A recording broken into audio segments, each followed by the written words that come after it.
Hello student, next अध्याय है पंचदश अध्याय वैदिक स्वाति साहित्यम का पिपाशाशुदा विज्ञानियम। इसमें जो सिलेबस में है वो है 7 नंबर का श्लोक और 10 नंबर का श्लोक। बहुत ही छोटा सा है।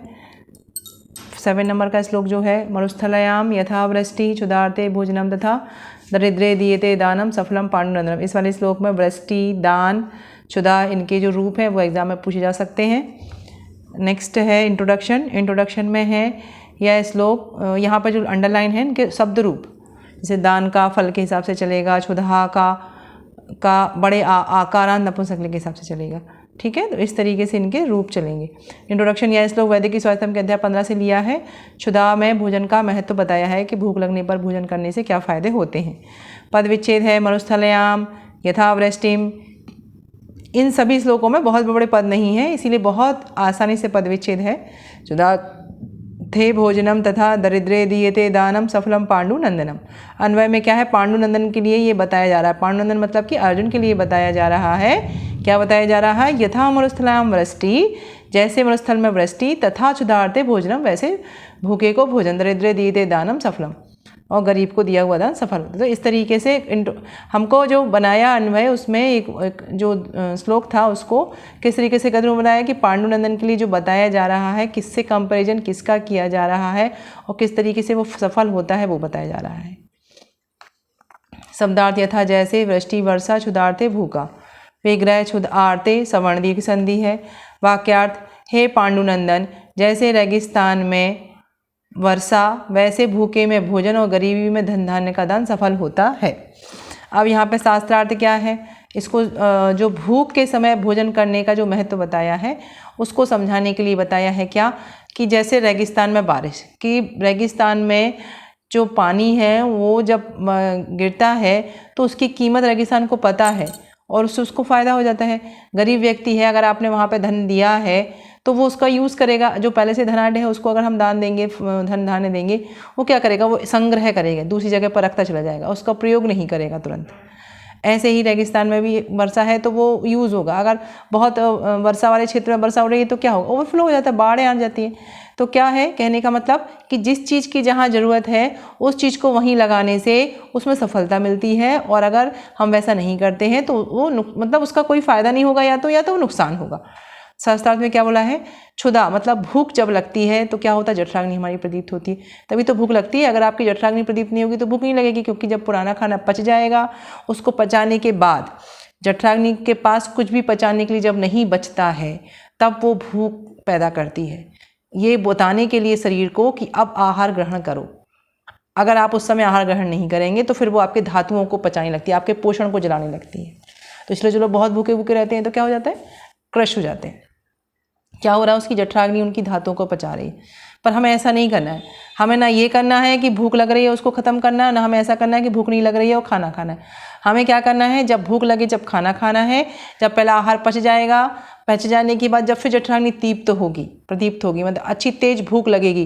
कितनी तेज भूख लगनी चाहिए, उतनी ही तीव्र जितना गरीबी में एक व्यक्ति है और उसको उस समय पैसे की या खाने की ज़रूरत है। जैसे रेगिस्तान है वहाँ पर वर्षा की ज़रूरत है, वैसे ही जब जठराग्नि प्रदीप्त है, भूख है, उसी समय भोजन की आवश्यकता है। जब ऐसा होगा तो जठराग्नि प्रदीप्त रहती है, प्रॉपर डाइजेस्ट होती है, आरोग्य होता है। तो इस तरीके से है, इसकी कंपैरिजन बहुत अच्छी तरीके से बताया है कि कहाँ किसकी कितनी ज़रूरत होती है।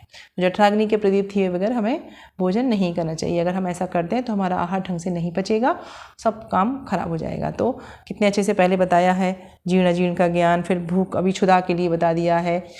तो इस तरीके से भोजन की इम्पोर्टेंस बताई जा रही है कि भोजन तो अन्न तो है ही, पर उसको करने का जो तरीका है वो भी उससे के बराबर ही इम्पोर्टेंट है। चलिए नेक्स्ट श्लोक 10 नंबर का है, वो देख लेते हैं। एकदम छोटा सा श्लोक है 10 नंबर का।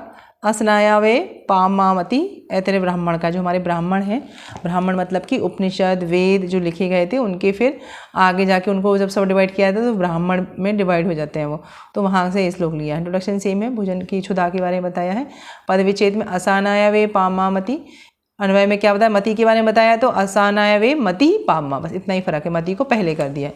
शब्दार्थ में असनाया मतलब भूख, वाक्यार्थ में क्षुधा मतलब वाक्यार्थ क्या है, क्षुधा मतलब भूख, पाप बुद्धि होती है।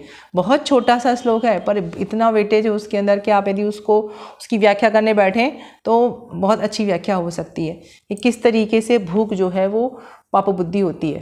क्या बताए हैं? भूखा पीड़ से व्यक्ति की बुद्धि सिर्फ भोजन के बारे में सोचती है उस समय, कि मुझे कहीं से भी भोजन मिल जाए। वो यह नहीं सोचती है कि क्या धर्म है क्या अधर्म है, और इस तरीके से विचार नहीं करने से वो पाप भी कर सकती है। कि यदि किसी व्यक्ति को इतनी भूख लगी हुई है तो वो क्या करेगा? वो भोजन की तलाश करेगा। यदि उसे भोजन नहीं मिलेगा तो वो क्या करेगा? या तो किसी से छीन के भोजन खा लेगा या किसी से चुरा के भोजन खा लेगा, कुछ तो भी तो करेगा ना। उस समय वो ये थोड़ा सा जगह कि चोरी करना पाप है, छीन के खाना खाना गलत काम है। उसे तो उस समय अपनी जठराग्नि को शांत करना है, भूख लग रही है उसको।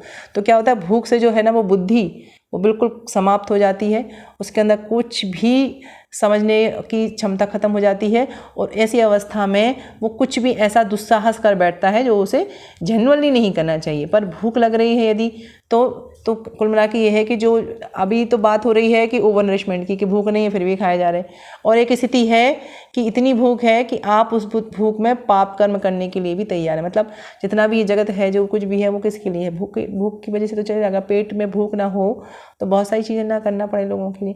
क्योंकि समय पर भूख लगती है, उसके लिए आहार चाहिए, आहार खरीदने के लिए पैसे चाहिए, पैसों के लिए काम करना है। तो ये इस तरीके से कॉन्सिक्वेंस जमा है कि हम ऐसी स्थिति ना आए हमारी कि हम क्षुधा से पीड़ित हों और हम फिर पाप कर्म करने लगे, है ना। इस पाप को, इस क्षुधा रूपी पाप बुद्धि को रोकने के लिए ही हमें ये सब कुछ काम, सोशलिज्म, वो सब करना पड़ता है कि हम अपने पेट को शांत रख सकें, अपनी क्षुधा को शांत रख सकें, और इसकी वजह से हमारी बुद्धि स्थिर रहे। तो ये हम सब ने एक्सपीरियंस किया होगा, जब बहुत तेज़ भूख लगती है तो फिर तो उस समय कुछ सही गलत कुछ नहीं होता, बस खाना हो जाए, खाना मिल जाए, बस वही दिखता है, पूरा दिमाग वहीं लगा रहता है। कोई कितनी भी ज़रूरी, कोई कितनी भी अच्छी, कोई कुछ भी बात कर रहा हो। तो इस तरीके से ये छोटा सा श्लोक है।